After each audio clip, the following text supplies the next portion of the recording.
Some stories begin with a wedding, others begin with a funeral, but this one begins with both endings happening inside the same heart. The day Emily Carter signed her divorce papers was the same day she buried every dream she had ever dared to believe in. 3 years of marriage, one devastating loss, and a man who walked away when she needed him most.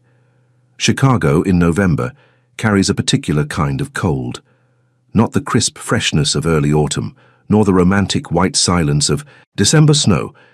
November cold seeps into bones, into memories, into the spaces between heartbeats where grief still lives. Emily pulled her coat tighter as she stepped out of her small apartment on the north side, her breath forming small clouds that disappeared almost as quickly as they formed. She had learned in the 2 years since her divorce that disappearing was something everything did eventually. Dreams, marriages, children who never got the chance to take their first breath. She walked the familiar 6 blocks to the community center, where she worked as a counselor for families in crisis. The irony was never lost on her. A woman whose own family had crumbled, spending her days helping others hold theirs together. But perhaps that was exactly why she was good at it. She understood the weight of loss in a way that could not be taught in any university classroom. She had lived it. She was still living it. The community center occupied an old brick building that had once been a factory. Now its large windows let in grey morning light, and its high ceilings echoed with the voices of children in the after-school program. Emily loved this place. It had become her sanctuary, her purpose, her reason to get out of bed on mornings when the emptiness felt too heavy to carry. Today was supposed to be ordinary.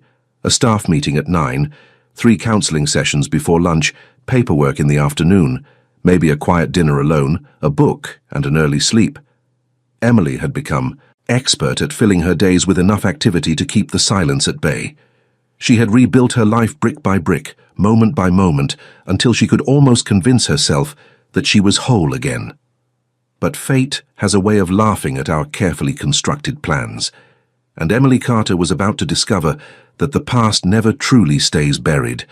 It simply waits, patient and inevitable, for the moment when it can rise again and change everything.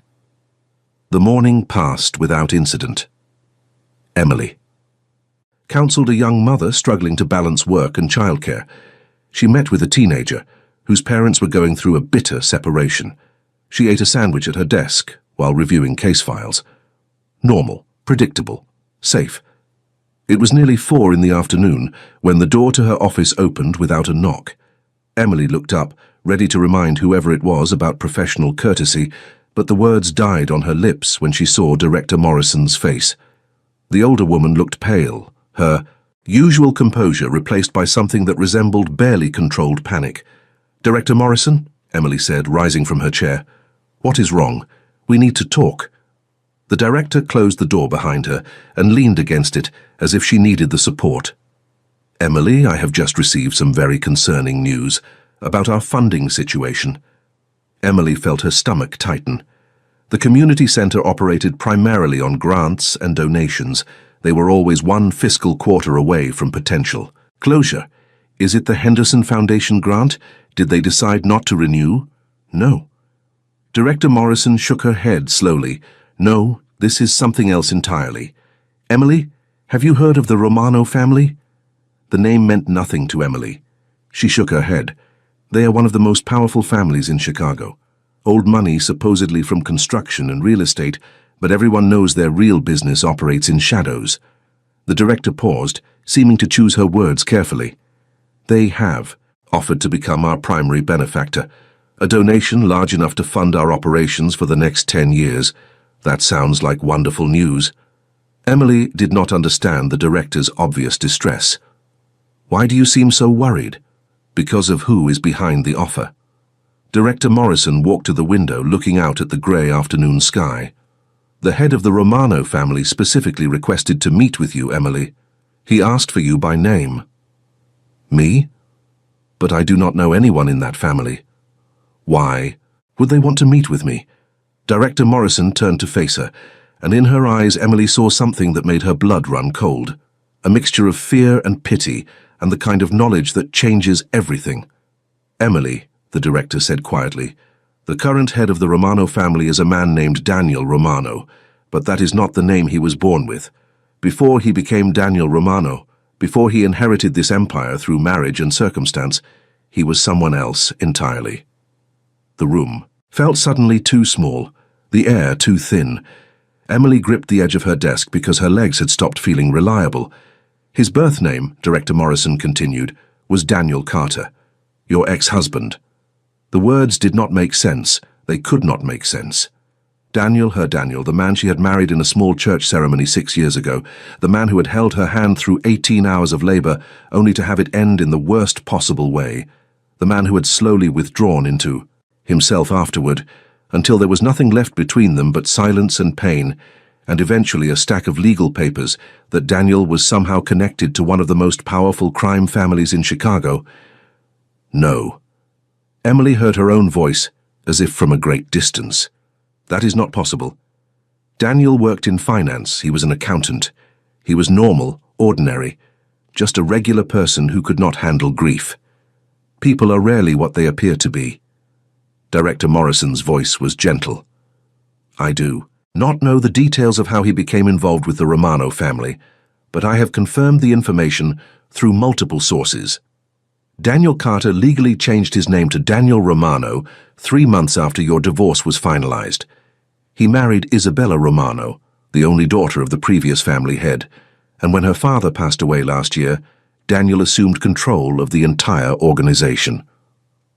Emily sat down heavily.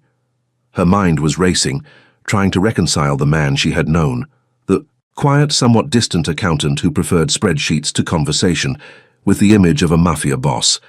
It was like trying to force 2 puzzle pieces together that clearly did not fit. And he wants to meet with me. Why? I do not know. But Emily, I feel I should warn you. The Romano family is known for many things, and very few of them are legal. Whatever Daniel wants, you should be very careful. You do not have to take this meeting if you do not want to. Emily stared at her hands, at the place where her wedding ring used to sit, at the faint tan line that had long since faded. 2 years of building a new life, 2 years of convincing herself that the past was behind her. And now it was reaching out from the shadows, wearing the face of the man who had once promised to love her forever.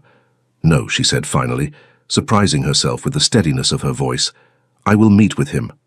I need to understand what is happening. I need to know why he became this person and what he wants. From me now. Director Morrison nodded slowly. The meeting is scheduled for tomorrow evening. A car will come for you at 6. Emily, please be careful. I will. But even as she said the words, Emily knew that careful had already ceased to be an option.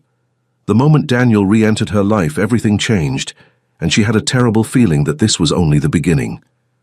That night, Emily could not sleep. She lay in her small bedroom, staring at the ceiling, her mind replaying memories she had spent 2 years trying to forget. The way Daniel used to laugh before the loss that stole the light from his eyes, the quiet mornings they shared over coffee, when conversation was unnecessary because their silence was comfortable. The nursery they had painted together, soft yellow walls and white furniture and dreams that never got the chance to become real. She had loved him. Despite everything that came after, despite the way he retreated into himself when she needed him most, despite the cold distance that grew between them until divorce seemed like the only option, she had loved him with everything she had, and part of her, the part she kept locked away in the deepest chamber of her heart, still did. But the Daniel she loved was an accountant, a quiet man who wore glasses and worried about tax codes, not a mafia boss, not someone who dealt in shadows and danger. How could one person become someone so completely different? Sleep finally came sometime after 3 in the morning, but it brought no rest. Emily dreamed of hospitals and empty nurseries and a man walking away into darkness, his face becoming someone else's with every step. The next day passed in a blur of anxiety and distraction. Emily went through the motions of her work, but her mind was elsewhere. At 5:30 she left the community center and walked home quickly, changing into something more appropriate for a meeting she could not begin to prepare for. She chose a simple dark dress, professional but not formal, armor for a battle she did not understand. At exactly 6 o'clock, a black car appeared outside her building. It was sleek and expensive, the kind of vehicle that looked out of place on her modest street. Emily watched from her window as a driver in a dark suit emerged and approached her door. "This is really happening," she whispered to herself, and then, before she could change her mind, she grabbed her coat and went downstairs. The driver said nothing as he opened the rear door for a "Herr-Dieter." Emily slid into leather seats that probably cost more than her monthly rent. The door closed with a solid, expensive sound, and then they were moving through the Chicago evening, the city lights blurring past the tinted windows. They drove north, into neighborhoods Emily rarely visited. The buildings grew larger, the spaces between them wider, until they were passing through gates into what could only be described as an estate. The house that emerged from the darkness was massive, a stone mansion that looked like it belonged in another century, another country. Lights glowed warmly from tall windows, and Emily could see the shapes of gardens even in the November gloom. The car stopped before wide stone steps. The driver opened her door. "Mr. Romano is expecting you," he said. These were the first words he had spoken. Emily climbed the steps on legs that felt borrowed from someone else. The front door opened before she could knock, revealing a formal entryway of marble and dark wood. A woman in a simple black dress greeted her. "Miss Carter, please follow me." They walked through halls lined with art and antiques, past rooms Emily caught only glimpses of, until they reached a set of double doors at the back of the house. The woman knocked once, then opened them. The room beyond was a study, lined with bookshelves and dominated by a large desk near tall windows. A fire burned in a massive stone fireplace, casting dancing shadows across the walls. And standing before those windows, silhouetted against the last light of day, was a figure Emily would have recognized anywhere. Even after 2 years. Even after everything. Daniel. He turned at the sound of the door closing, and Emily felt her breath catch. He looked different. Harder somehow, his features more defined, his posture carrying an authority that had never been there before. He wore a dark suit that fit him perfectly, and when his eyes met hers, she saw something in them that was both familiar and completely foreign. "Emily." His voice was the same. Deeper, perhaps, but the same voice that had whispered promises in the dark, that had spoken vows before friends and family, that had gone silent in the face of unbearable loss. "Thank you for coming." She did not know what she had expected. Anger, perhaps. Fear. But what she felt instead was a strange calmness, as if some part of her had always known this moment would come. "I almost did not recognize you," she said. "Daniel Carter, accountant. Now Daniel. Romano, head of a crime family. That is quite a transformation." A ghost of a smile crossed his face. "I suppose it is." "How?" She took a step closer, then stopped herself. "How did this happen? You were the most ordinary person I ever knew. You hated risk. You filed our taxes 3 months early every year because you could not stand the uncertainty of waiting." Daniel moved to a small bar near the fireplace, pouring 2 glasses of something amber. "People change, Emily. Grief changes them. After we lost the baby, after I lost you, I had nothing left to lose. And when you have nothing left to lose, you become capable of things you never imagined." He offered her a glass. She took it, but did not drink. "You left me," she said, the old wound opening despite her best efforts to keep it closed. "When I needed you most, you withdrew. You became a stranger in our own home. And then you just walked away." "I know." He did not look away from her accusation. "I know what I did. I have had 2 years to live with it, to understand the full weight of that failure. I was drowning in my own grief, and instead of reaching for you, I let the current pull me under. By the time I surfaced, it was too late. You were gone, and I was someone else entirely. How did you even end up connected to this family?" Daniel gestured toward 2 chairs near the fire. Emily hesitated, then sat. He took the chair across from her. "After the divorce, I was lost. I threw myself into work, took risks I never would have considered before. One of those risks involved investing money for a client I should have investigated more thoroughly. That client was Anthony Romano, the former head of this family. When I discovered who he really was, I should have run. Instead, I saw an opportunity, a chance to become someone powerful enough that nothing could ever hurt me again. And you married his daughter? Yes. Daniel's expression flickered with something Emily could not quite read. Isabella was kind. She understood. Damage because she had her own. We built something together. Not love exactly, but partnership. Mutual understanding. She passed away 6 months ago. Complications from an illness she had fought for years. I am sorry. The words came automatically, but Emily meant them. Whatever Daniel had become, she knew what loss felt like.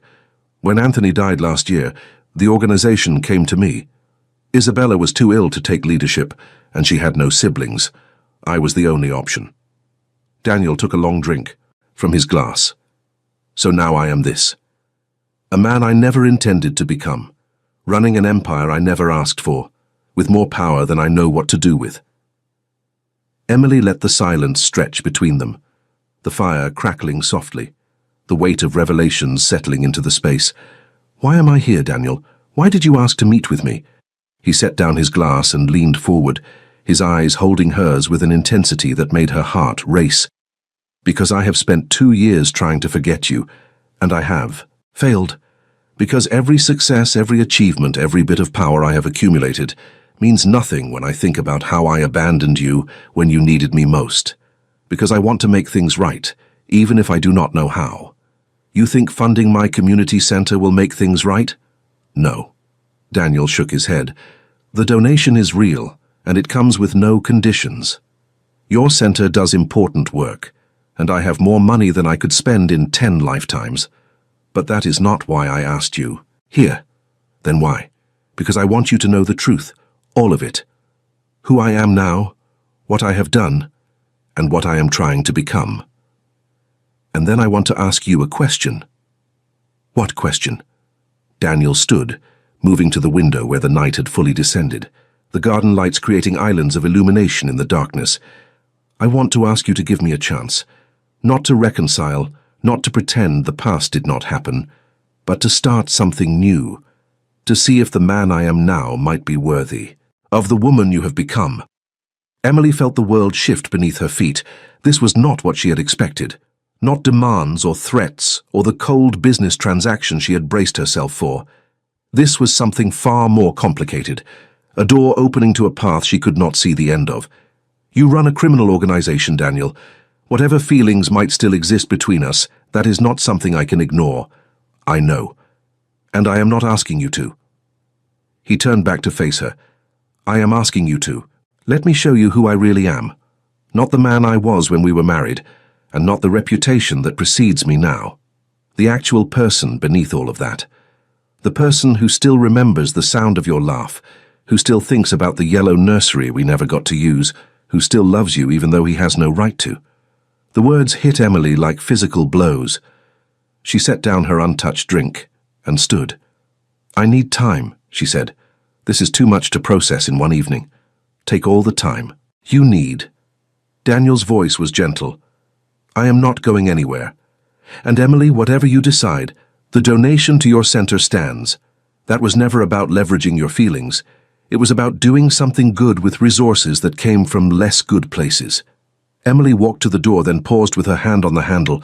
The man I married would never have had the courage to say the things you just said. He would have hidden behind silence and distance and let me fill in the blanks myself. I told you. Daniel's voice carried across the room. People change. Sometimes they have to lose everything before they understand what matters. Emily left without another word, but as the black car carried her back through the Chicago night, she knew that everything had changed. The past she thought she had buried was very much alive, and the future, which had seemed so predictable just 24 hours ago, had become a landscape of impossible possibilities. She did not know what she would decide. She did not know if she could ever trust Daniel again, or if the man he had become was someone she could love. But she knew one thing with absolute certainty. She was no longer the same woman who had signed those divorce papers 2 years ago. She had rebuilt herself from broken pieces, and whatever came next, she would face it with the strength she had earned through surviving the worst. The story of Emily Carter was far from over. In fact, it was just beginning. Check if you are all ready. Subscribe to this channel. If you are not, take a moment to subscribe now, because stories like this one, stories of impossible love and second chances, and the courage to face the past, are exactly what we create here. You will not want to miss what happens next. 3 weeks passed after that first meeting. 3 weeks of Emily going through her daily routines while carrying a secret that changed the color of everything. She had told no one about Daniel, not her colleagues at the community center, not her sister who called every Sunday, not the therapist she saw twice a month to maintain the emotional equilibrium she had fought so hard to achieve. How could she explain something she barely understood herself? The donation arrived exactly as Daniel had promised, an anonymous gift to the community center large enough to secure their operations for years. Director Morrison had been suspicious but practical. Whatever the source, the money would help families in need. Emily kept her knowledge to herself, watching as new programs were announced and long-delayed repairs finally scheduled, knowing that the man behind it all was someone no one would believe if she told them. Daniel did not contact her directly. No calls, no messages, no mysterious cars appearing outside her apartment. He was giving her the space she had asked for, and Emily found herself both grateful and oddly disappointed. She caught herself checking her phone more often than usual, jumping slightly at unexpected sounds, looking for a face she was not supposed to want to see in crowds. On the 22nd day, she made a decision. She would see him again. Not because she had answers, but because she had questions. Too many questions to ignore. She found his number on a card that had been tucked into her coat pocket that first night, probably by the driver she had barely registered. The conversation was brief. He suggested dinner at a restaurant. She counter-suggested a walk in a public park. They compromised on coffee at a small cafe in a neighborhood where neither of them was likely to be recognized. Daniel was already there when she arrived, seated at a corner table with a clear view of both exits. He stood when he saw her, and Emily noticed how the simple gesture carried an air of old-world courtesy that seemed simultaneously natural and practiced. "You came." He pulled out her chair. "I have questions." I expected nothing less. They ordered coffee and sat in the particular silence of two people who once knew each other completely and now find themselves strangers. Emily studied his face, looking for traces of the man she had married. They were there, beneath the surface confidence and the sharper edges. The same eyes that had looked at her across a crowded room 5 years ago and somehow known. "Tell me about your life now," she said. "Not the organization, your actual daily existence." Daniel wrapped his hands around his coffee cup. He had ordered it black, which surprised her. The Daniel she remembered preferred his coffee sweet enough to be almost undrinkable. "I wake early," he began. "There are always calls to take, decisions to make. The business side of things is more complex than most people imagine. Construction projects, real estate development, legitimate investments. Only about 20% of our operations exist in gray areas, and I am working to reduce even that. Gray areas." Emily raised an eyebrow. "I will not pretend to be something I am not." Daniel's voice was steady. "The organization I inherited has been involved in activities I do not condone. Protection services that crossed into intimidation, loan operations with terms no ethical bank would offer, political influence purchased rather than earned. I have spent the last year trying to transform us into something legitimate. It is slow work. Some of my associates resist the changes, and the ones who resist, they are given choices. They can adapt or they can leave. No one is forced to stay, and no one is harmed for wanting out. Whatever you might have heard about how these families operate, I am trying to do things differently." Emily sipped her coffee, considering his words. "Why should I believe you? You should not based on words alone." Daniel set down his cup and met her eyes directly. "That is why I want to show you. Let me take you to some of our projects, the affordable housing development we are building on the south side, the scholarships we fund for first-generation college students, the addiction recovery center we opened last year. See for yourself what we are doing with the resources we have. You are trying to buy redemption." "No." Daniel shook his head slowly. "There is no buying redemption. I know that. What I am trying to do is use what I have to create something good, to balance the scales, even if they can never be fully balanced. Is that so different from what you do at the community center? Taking broken situations and trying to help them heal. The comparison struck Emily as both accurate and deeply uncomfortable. She had spent 2 years telling herself that Daniel was the one who failed, the one who could not handle grief, the one who ran away. But sitting across from him now, seeing the weight of responsibility he carried, the genuine attempt at transformation, she wondered if the story was more complicated than she had allowed herself to believe. "What happened to you after the divorce?" she asked. The real story, not the business summary. Daniel was quiet for a long moment. Outside the cafe window, people walked past in the late autumn afternoon, bundled against the cold, absorbed in their own lives and problems. "I fell apart," he said finally. "For about 3 months, I barely functioned. Went to work, came home, stared at walls, lost 15 pounds because eating seemed pointless. And then one day, I was sitting in my apartment with a bottle of something strong, and I realized I had a choice. I could continue, dissolving into nothing, or I could become someone entirely different, someone strong enough to survive. So you chose the Mafia. I chose power." Daniel's voice carried no defensive edge. At the time, I did not think about what that meant in larger terms. I just knew that I had been helpless when it mattered most. Helpless to save our child, helpless to save our marriage, helpless to save myself from my own grief. I never wanted to feel that helpless again. Emily felt something shift in her chest. Not forgiveness exactly, not yet. But understanding. A recognition that grief took people to strange and desperate places, that survival sometimes wore faces no one would recognize.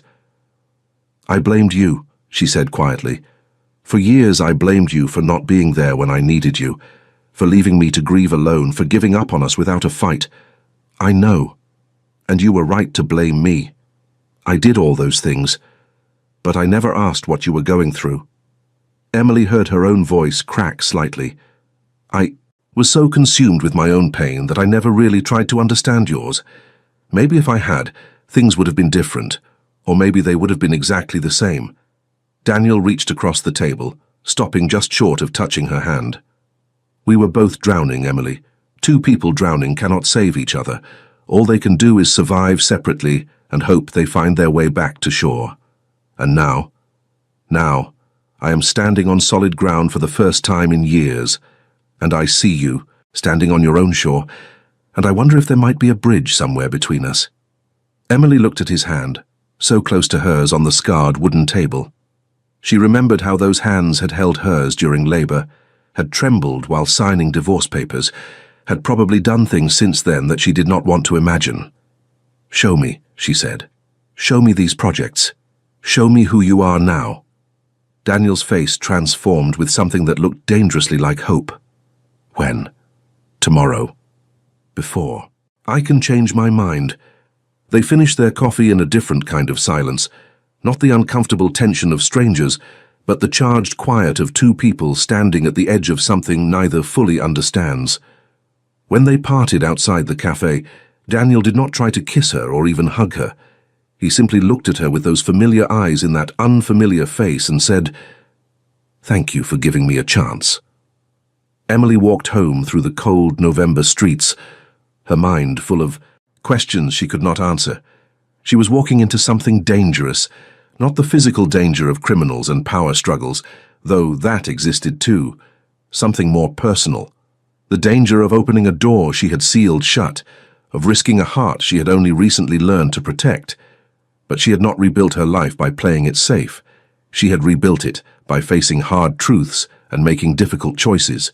And whatever Daniel had become, whatever the organization he led represented, she could not make informed decisions without information.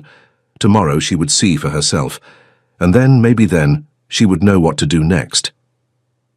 The morning arrived grey and cold, winter making its first serious threats against autumn. Emily dressed practically in warm layers and sensible shoes, unsure what the day would involve. At exactly 9 o'clock, a car appeared outside her building.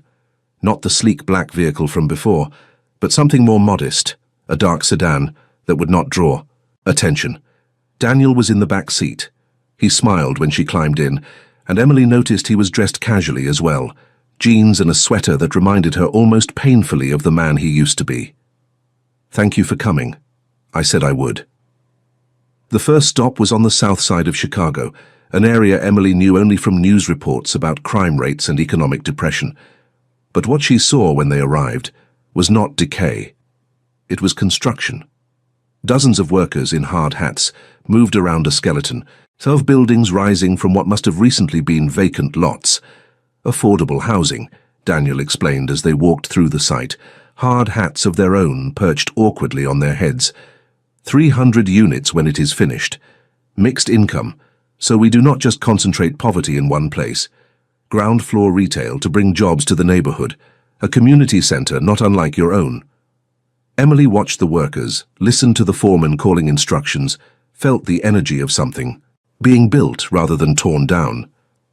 "This is real," she said half to herself, "as real as anything."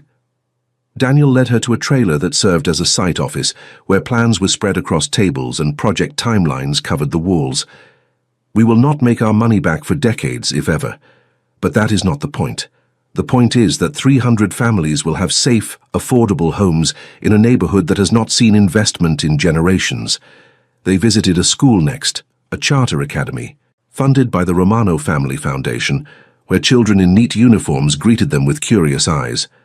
Emily watched Daniel interact with the students, saw how his face softened, how he crouched down to speak to them at eye level, how he remembered names from previous visits.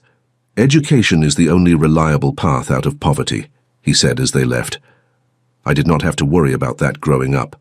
My parents were comfortable. I had every advantage. But most kids do not.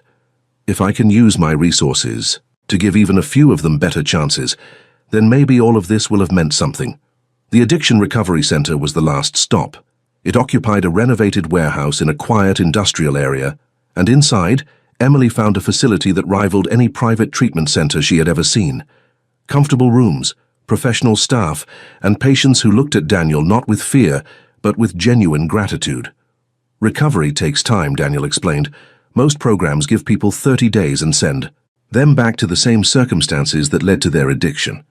We offer 6 months minimum, plus job training, transitional housing, and ongoing support. Our success rate is 3 times the national average." "How do you fund all this?" "Legitimate investments mostly. Real estate, construction, a few tech startups that have done well. I told you I am working to move the organization entirely into legal operations. These programs are part of that. They give my people something meaningful to do, and they generate goodwill that helps smooth other business dealings." Emily stood in the center of the recovery center's common room, watching patients play cards and talk quietly, and felt her certainties shifting beneath her feet. This was not what she had expected. None of this was what she had expected. "Why did you want me to see this?" she asked. "Because I wanted you to know that I am not a monster." Daniel's voice was low, meant only for her. "Whatever else I may be, whatever necessary, compromises I have made, I'm trying to do good in the world. I'm trying to be someone worth loving." The words hung between them, heavy with implication. "Daniel, I do not know what this is between us. I do not know if there can be anything between us.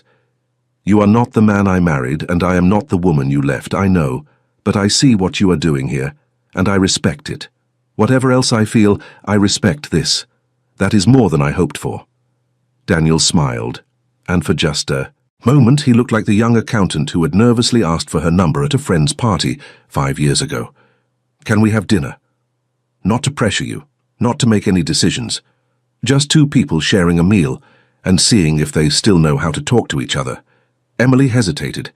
Every sensible instinct told her to say no, to protect herself, to keep the walls firmly in place.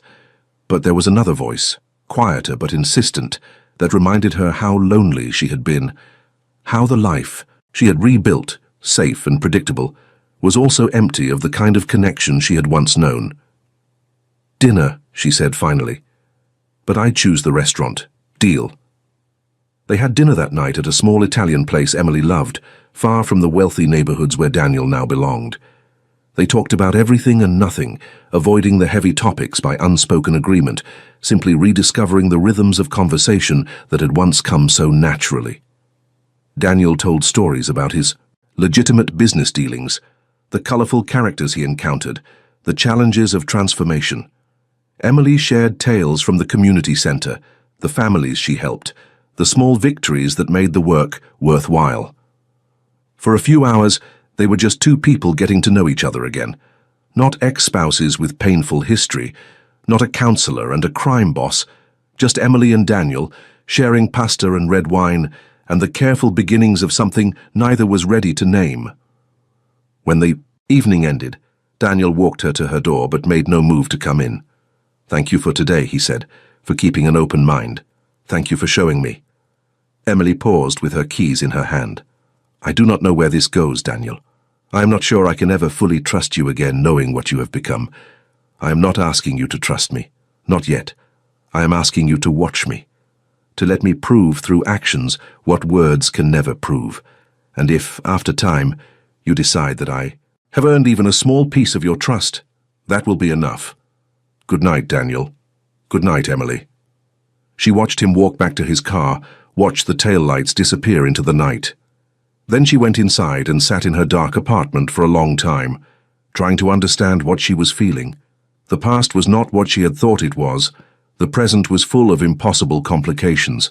And the future, for the first time in 2 years, held something other than carefully managed: solitude. Winter arrived with a vengeance in the weeks that followed. Chicago disappeared under heavy snow, the city transformed into a landscape of white streets and breath that froze before it faded. Emily's life had transformed too, though less visibly. She and Daniel fell into a pattern, not quite dating, not quite friends, but something in between that had no easy name. They met once or twice a week, always in public places, always with the understanding that this was exploration rather than commitment. Sometimes they had dinner.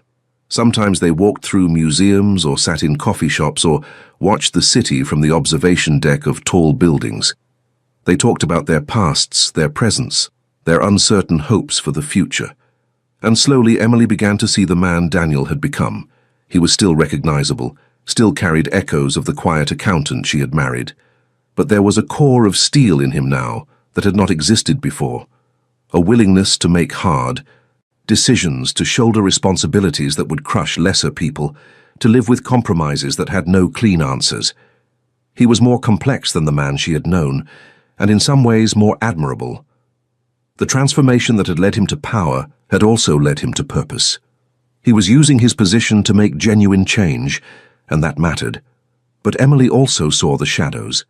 Daniel carried a weight that never fully lifted, visible in the way he sometimes stared into middle distance, in the security personnel who were never far away, in the conversations cut short by encrypted phone calls he stepped away to take. His world was dangerous in ways she could only glimpse. People depended on him, but people also wanted to harm him. Every day he walked a line between power and vulnerability. "Do you ever regret it?" Emily asked him one evening as they sat in a quiet corner of a jazz club, the music wrapping around them like warm smoke. Taking over the family, becoming this person? Daniel considered the question with the seriousness he brought to everything. "I regret the circumstances that made it possible. Isabella's illness, Anthony's death, my own desperate need to become something stronger than I was. But the position itself? No. I have done more good in 2 years than I could have in a lifetime as an accountant. I have the power to change lives, to build things that matter. That is not something to regret. Even knowing what you have to do to maintain that power. Even knowing." Daniel's eyes met hers in the dim light. "I do not pretend to be innocent, Emily. Decisions I have made have had consequences for people who probably did not deserve them. But I try to minimize harm. I try to use force only when necessary and never cruelly. I am building something that could outlast me, something legitimately good. If the cost of that is my own moral purity, I am willing to pay it. I do not know if I could live like that." Emily traced the rim of her glass. "Always calculating consequences, always weighing good against less bad. You already do, you just do it on a smaller scale. Every time you advise a family to stay together or separate, you are making calculations about likely outcomes. Every time you prioritize one case over another because resources are limited. The scale is different, but the fundamental challenge is the same. It was true, and Emily had no easy response. She had always thought of her work as fundamentally good, but Daniel was right. That it involved difficult choices. She could not help everyone. She had to decide who received her attention and who did not. The consequences of those decisions might be less dramatic than his, but they were no less real. "I want to show you something," Daniel said, changing the subject in a way that felt deliberate. "Something I have never shown anyone else." "What is it?" "A place. Somewhere I go when I need to remember who I really am." They left the jazz club and drove through snowy streets to a neighborhood Emily did not recognize. The car stopped in front of a modest house, the kind of brick two-story common throughout Chicago, unremarkable in every way. "I bought this house 3 months ago," Daniel explained as they walked up the freshly shoveled path. "Anonymously through several shell companies. No one in my organization knows about it." "Why?" Daniel unlocked the door and led her into a living room that was warm and simply furnished. A comfortable couch, a reading chair, bookshelves, filled with actual books. No display of wealth, no statement of power. Just a room that felt like home. Because sometimes I need to be just Daniel. Not Romano, not the boss, not the man who controls an empire. Just a person who reads and thinks and remembers who he used to be before everything changed. Emily walked through the house slowly, taking in the details. A kitchen with herbs growing on the windowsill, a study with a desk and a computer. Upstairs, a bedroom that looked slept in, and a bathroom with ordinary toiletries, and at the end of the hall a door that was closed. "What is in there?" Daniel's face changed. Something painful moved behind his eyes. "Something I need you to see. If we are going to have any chance at all, you need to understand this part of me." He opened the door and Emily felt her breath stop. It was a nursery.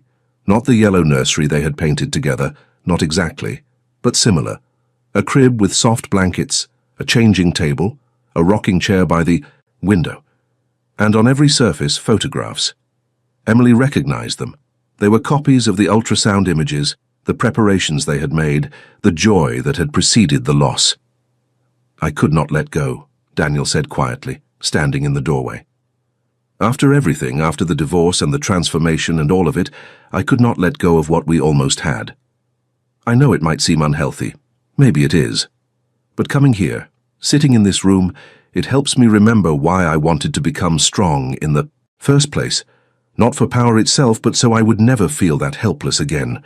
Emily stood in the middle of the nursery, tears streaming down her face. She had tried so hard to move forward, to let go of the grief, to build a life that did not revolve around loss. But seeing this room, knowing that Daniel had carried the same weight all this time, broke something open inside her. "Daniel," she whispered. He was beside her then, and when he put his arms around her, she did not pull away. They stood together in that small room filled with memories of what would never be, holding each other the way they should have held each other years ago. Two people who had been broken by the same tragedy, finally allowing themselves to grieve together. "I am sorry," Emily said into his shoulder. "I'm so sorry I did not understand how much you were hurting. I'm sorry I could not show you. I'm sorry I ran away instead of letting you help me."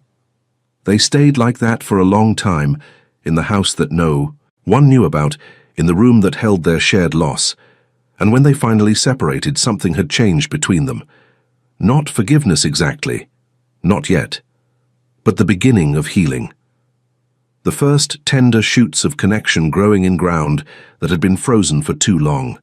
This is the moment, right here, that will stay with me forever. The moment when I realize that some wounds can only heal when they are shared. If this story is touching your heart, leave a comment right now saying, "I believe in second chances." Let me know that you understand what it means to find hope after loss. They talked through the night in that secret house, really talked in ways they never had during their marriage. About the baby they lost, about their individual grief, about the mistakes they had both made. Daniel told her about the dark months after the divorce, when he had considered ending everything until a chance encounter with Anthony Romano had given him something to live for. Emily told him about the slower healing she had done, the therapy and the work and the gradual rebuilding of a self that could function without him. By the time dawn lightened the windows, something fundamental had shifted. Emily looked at this man she had married and divorced and thought she knew, and she saw him clearly for the first time. Not a villain, not a hero, just a human being who had been through something terrible and had found an unusual way to survive. "What happens now?" she asked. "Whatever you want to happen." Daniel's voice was rough with exhaustion and emotion. "I will not pressure you, I will not demand anything, but I want you to know that I love you. I never stopped loving you, even when I was too broken to show it. And if there is any chance at all that we can build something together, something new that honors what we lost, I will spend the rest of my life trying to deserve it." Emily took his hand, the hand of a man who controlled an empire built in shadows, the hand that had trembled while signing divorce papers, the hand that now reached for her with a vulnerability that no amount of power could protect. "I am not ready to say I love you," she said carefully. "Too much has happened.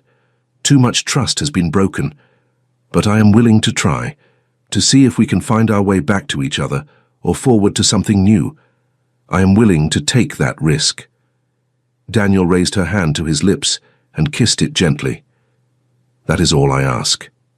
Spring came to Chicago like a slow awakening, snow melting into muddy puddles, then drying into the first hints of green. Emily watched the transformation from her office window at the community center, thinking about all the ways her own life had transformed over the winter months. She and Daniel were together now, though what that meant exactly was still being defined. They saw each other regularly, sometimes at his estate, sometimes at her apartment, often at the secret house that had become their private sanctuary. They were learning each other again, discovering who they had become, and whether those new selves could fit together. It was complicated. Emily had not told anyone the full truth about Daniel. Her colleagues at the community center knew she was seeing someone, but they did not know that someone was one of the most powerful men in Chicago's underground economy. Her sister suspected something was being hidden, but Emily deflected with vague explanations about privacy and taking things slow. She was not ashamed of Daniel, but she was not ready for the conversations his identity would require. Daniel, for his part, was working to accelerate the transformation of his organization. He had set a goal of moving entirely to legitimate operations within 3 years, and he was on track to meet it. The shadier elements of the family business were being systematically dismantled, their former participants offered buyouts or positions in legal enterprises. Not everyone was happy about the changes, but Daniel's authority was absolute, and opposition remained underground. It was during one of these transformation meetings that danger finally found them. Emily was at the estate that evening, reading in Daniel's study while he met with his senior advisors in the room next door. She had become familiar with these evenings, the murmur of serious voices, the occasional raised tone quickly lowered. She did not ask for details about what was discussed. There were parts of Daniel's life she needed to remain ignorant of, both for her own protection and her own conscience. The explosion came without warning. One moment Emily was turning a page, the next she was on the floor, ears ringing, dust and debris falling around her. The window behind her had shattered, and through the chaos she could see flames somewhere in the garden. Emily. Daniel was there, pulling her to her feet, his face cut and bleeding from flying glass. "We have to go. Now." "What happened?" "Later. Move." They ran through the house, which had transformed into a scene from a nightmare. Security personnel were everywhere, shouting into radios, weapons drawn. Emily caught glimpses of other people being evacuated, heard sirens in the distance. Daniel's hand gripped hers tightly, guiding her through corridors she had never seen, downstairs into a basement area, through a door that required multiple codes to open. The room beyond was a bunker, clearly designed for exactly this kind of emergency. Reinforced walls, communication, equipment, supplies. Several of Daniel's closest people were already there, including his head of security, a woman named Karen whose competence Emily had learned to respect. "Report," Daniel said, his voice transformed into something Emily barely recognized. The vulnerability was gone, replaced by cold authority. "Car explosive in the garden," Karen responded. "Detonated remotely. 2 of our people were near the vehicle. They did not survive." Emily felt her stomach lurch. 2 people dead, just like that. Because someone wanted to send Daniel a message, or worse. Do we know who? Working on it. Karen glanced at Emily briefly, then back to Daniel. But we have a suspected leak. Someone inside told them exactly when and where to strike. The next hours blurred together for Emily.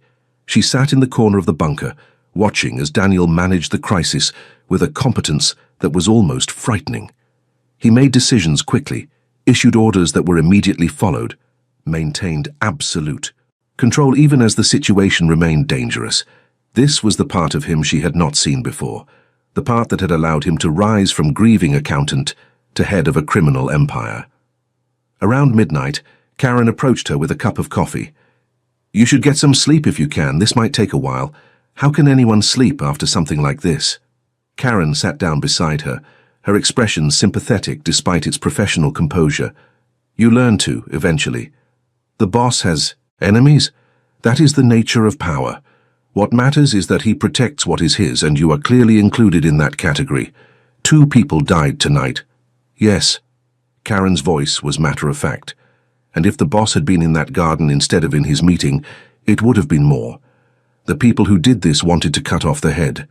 They failed. Emily looked across the room at Daniel, who was still deep in strategic discussions. She had known, intellectually, that his world was dangerous.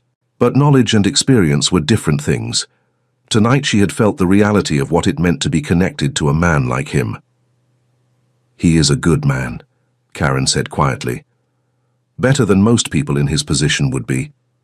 The transformation he is leading, the legitimate future he is building, that is not just strategy. He believes in it. He wants to be someone worthy of the name his children might carry someday." Emily turned to look at her. "You know about us. I know about most things that matter to the organization, and you matter to him more than anything has in a long time. Do not underestimate what that means." It was nearly dawn when Daniel finally came to her. His face was still marked by cuts, though someone had cleaned and bandaged the worst of them. He looked exhausted in a way that went beyond physical tiredness. "We found the leak," he said, sitting down heavily beside her. "One of my financial managers was being blackmailed. His family was threatened. He gave them the information about my schedule. What will happen to him?" Daniel was silent for a moment. In the old days, under Anthony, he would have been killed. His family too, probably, to send a message. But that is not who I am trying to be. His family will be relocated and protected. He will face consequences, but nothing permanent. And the people who threatened him, who planted that explosive, who killed my men tonight, they will be found. They will face justice. Whose justice? Mine. Daniel met her eyes. Directly. "I will not lie to you, Emily. The world I live in does not operate by the rules you are used to. The people who did this cannot simply be handed to the police. They would be released, and they would try again. The only way to ensure safety is to eliminate the threat." "You mean kill them?" "I mean remove their ability to ever harm me or mine again." Daniel's voice held no apology. "I understand if this is too much. If this night has shown you that you cannot be part of my world, but I want you to understand my reasoning, even if you cannot accept it." Emily thought about the explosion, the chaos, the bodies of the 2 security personnel who had died simply for being in the wrong place. She thought about what it would feel like to live with this threat constantly, to know that enemies were always circling, waiting for an opportunity. "I do not know if I can accept it," she said honestly. "But I am not running away. Not tonight. Not without understanding more. That is all I can ask." They sat together in the bunker, as the sun rose somewhere beyond the reinforced walls. Emily leaned against Daniel's shoulder, feeling the tension in his body, the weight of responsibility he carried. This was his reality. The power and the danger, the impossible choices, the constant vigilance. And somehow, despite everything, he was still trying to be better than his circumstances demanded. She did not know if she could live in this world permanently. She did not know if love was strong, enough to bridge the gap between her life and his, but she knew that walking away now when he needed support most would be a betrayal of everything they had rebuilt. For better or worse, she was in this, and she would see it through wherever it led. The months that followed were a strange mixture of tension and tenderness. Daniel's enemies were systematically dealt with, though Emily deliberately did not ask for details. The estate was rebuilt, security was increased, and the organization's transformation accelerated as Daniel pushed to reach legitimate status faster, driven by a desire to leave the danger behind. Emily moved between two worlds. Her work at the community center continued, helping families navigate crises that seemed almost quaint compared to what she knew about Daniel's life.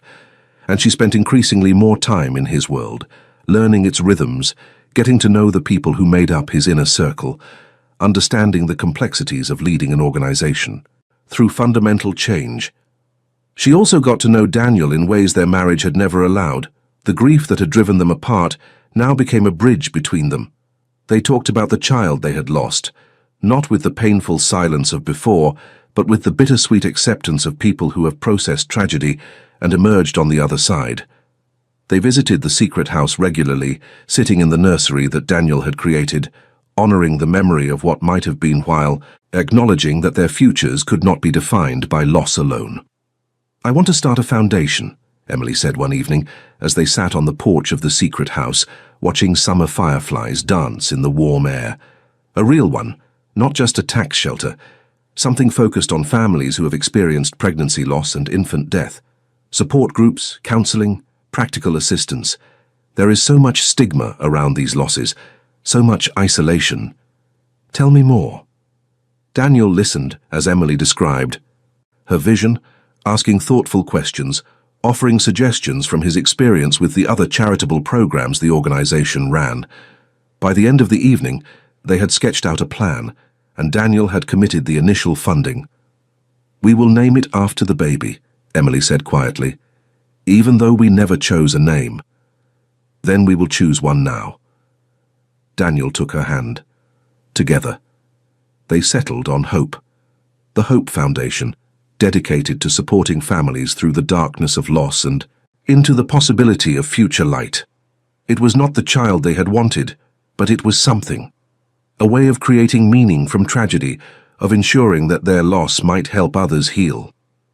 As summer turned to autumn, Emily realized that she had stopped thinking of Daniel's world as separate from her own. The two had merged, complicated and imperfect, but undeniably real. She attended functions with him now, met openly with his associates, accepted a role in the organization's charitable activities that gave her influence and purpose. Not everyone was happy about her presence. Some of Daniel's older associates viewed her as an outsider, a distraction, a weakness. They remembered the harder times under Anthony Romano and resented the changes Daniel was implementing, but they kept their objections quiet for the most part. Daniel's authority was not to be questioned. The exception was a man named Marcus Reeves, who had been Anthony's closest advisor and now led the faction most resistant to transformation. He was careful never to openly challenge Daniel, but Emily caught him watching her sometimes with an expression that made her uncomfortable. He had built his career in the shadows, and Daniel's push toward legitimacy threatened everything he valued. "Be careful around him," Daniel warned when Emily mentioned her unease. "Marcus is valuable to certain aspects of our business, but his loyalty is to the old ways, not to me personally. I am managing him, but he is not someone to underestimate. You could remove him, not without evidence of betrayal, and he is smart enough not to give me that." Emily filed the warning away, adding it to the growing store of knowledge about this world she had entered. She understood now why Daniel maintained such tight security, why trust was measured in careful increments, why power required constant vigilance. The empire he had inherited was built on foundations of fear and self-interest, and transforming it into something better was like trying to renovate a house while still living in it. But progress was being made. The legitimate businesses were thriving, the charitable programs were expanding, and more of the organization's activities could withstand public scrutiny. Daniel's 3-year goal was within reach, and for the first time, Emily allowed herself to imagine a future where his power came from creation rather than destruction. That future nearly ended on a cold November night, exactly 1 year after their first meeting. Emily was at her apartment that evening catching up on work. Daniel was at the estate, hosting a meeting of his senior leadership to finalize the next phase of their legitimate transition. They had planned to see each other the following day, to mark the anniversary with dinner at the restaurant, where they had their first meal together after his revelation. The call came at 11 o'clock. Not from Daniel, but from Karen. Emily. Karen's voice was tight with barely controlled urgency. "You need to come to the estate now. What happened?" Marcus Reeves made his move. He has been working with outside interests, people who want to stop the transformation. They have the estate surrounded. Daniel is holding them off, but the situation is bad. How bad? Bad enough that he asked me to call you, to tell you what might happen, and to tell you something else. What? He said to tell you he loves you, and that whatever happens, the last year with you was the best of his life. Emily was in a car within minutes, driving faster than was safe through dark streets. Her mind was a chaos of fear and desperate hope. She could not lose him. Not now, not after everything they had survived together, not when they were so close to the future they had worked toward. The estate was indeed surrounded when she arrived, police and emergency vehicles blocking every approach. Emily pushed through the chaos, identified herself to the officers in charge, and was eventually allowed past the outer perimeter to where Karen was coordinating the response. What is the situation? Marcus and about 30 men have control of the main house. They have hostages, including several of Daniel's most trusted people. They are demanding that Daniel sign over control of the organization before they will release anyone. And Daniel. He escaped the initial takeover with a small team. They are somewhere on the grounds, probably in one of the secondary buildings. He has been in communication, trying to negotiate, but Marcus is not interested in compromise. What are the police doing? Preparing for the possibility that negotiation fails. Karen's face was grim. If Marcus starts harming hostages, they will breach, and if that happens, a lot of people might die. Emily stood in the cold night air watching the lights of the estate where her future had almost taken shape. Inside those walls, the man she loved was fighting for his life and the lives of people who depended on him. And there was nothing she could do but wait. Or was there? "Karen," Emily said slowly, "does Marcus know about me? About my relationship with Daniel?" "Of course. Everyone knows." "Then maybe I can help. Maybe I can give him something he wants more than signatures on paper." "You are not suggesting what I think you are suggesting. I am suggesting that I offer myself as a hostage in exchange for the others. Daniel will not sign over control of his organization. We both know that. But if Marcus has me, he has leverage over Daniel that goes beyond business. Emily, that is insane. Daniel would never agree to it. Then we will not tell him until it is done." Emily met Karen's eyes with a determination that surprised even herself. "Daniel has spent a year trying to protect me from his world. Now it is my turn to protect him. Let me do this." The negotiation was brief. Marcus, it turned out, had been hoping for exactly this opportunity, a chance to humiliate Daniel by threatening the woman he loved, to break his resolve in a way that mere business pressure never could. Emily walked into the main house with her hands raised, her heart pounding, her mind focused on the single goal of buying time. The hostages were released one by one as Emily moved deeper into the building. By the time she reached the main hall where Marcus waited, most of Daniel's people were free, streaming out to safety. Only a handful of Marcus's core supporters remained, gathered around their leader like wolves scenting blood. "The woman who rebuilt Daniel Romano," Marcus said as Emily was brought before him. "I have to admit I did not understand the attraction at first, but now, seeing you here, offering yourself to save others, I begin to see it. You have courage." "And you have miscalculated," Emily replied, her voice steadier than she felt. "Daniel will not give you what you want just because you threaten me. He knows I would rather die than see his work destroyed." "Perhaps." Marcus smiled, but it did not reach his eyes. "But we will see how strong his resolve is when he has to watch you suffer." The hours that followed were the worst of Emily's life, not because Marcus harmed her physically, though the threat hung constantly in the air, but because she could do nothing but wait, knowing that Daniel was out there somewhere, knowing that he was being forced to make impossible choices, knowing that their future together hung by a thread. Dawn was breaking when the breach finally came, not from the police but from Daniel himself, leading a team that had been quietly positioning themselves throughout the night. The assault was swift, professional, and overwhelming. Within minutes, Marcus and his remaining loyalists were subdued, and Emily found herself in Daniel's arms, both of them trembling with relief and exhaustion. "What were you thinking?" Daniel demanded, his voice cracking. "You could have been killed." "I was thinking that I love you," Emily replied, "and that sometimes love means taking risks." They stood there in the ruined elegance of the main hall, surrounded by the evidence of betrayal and its defeat, holding each other as if the world might tear them apart if they let go. Outside, the sun was rising on a new day, and inside, a new chapter was beginning. The aftermath of Marcus Reeves's attempted takeover changed everything. Daniel's organization emerged from the crisis stronger than before, united by the shared experience of surviving betrayal. The fence-sitters, who had quietly supported the old ways, suddenly found themselves on the wrong side of history. The transformation that Daniel had been pursuing accelerated dramatically as remaining resistance melted away. Within 6 months, the last of the questionable operations were shut down or sold off. The Romano family, as it was still called for historical reasons, became exactly what Daniel had envisioned from the beginning: a legitimate business empire built on construction, real estate, technology, and philanthropy. The shadows receded, replaced by the ordinary challenges of running large enterprises in the modern world. Emily's role in the events of that November night became legendary within the organization. She had offered herself as a hostage to save others, had demonstrated courage that matched Daniel's own. Whatever reservations anyone had held about her place in their world evaporated. She was one of them now, not by marriage or proximity, but by her own actions.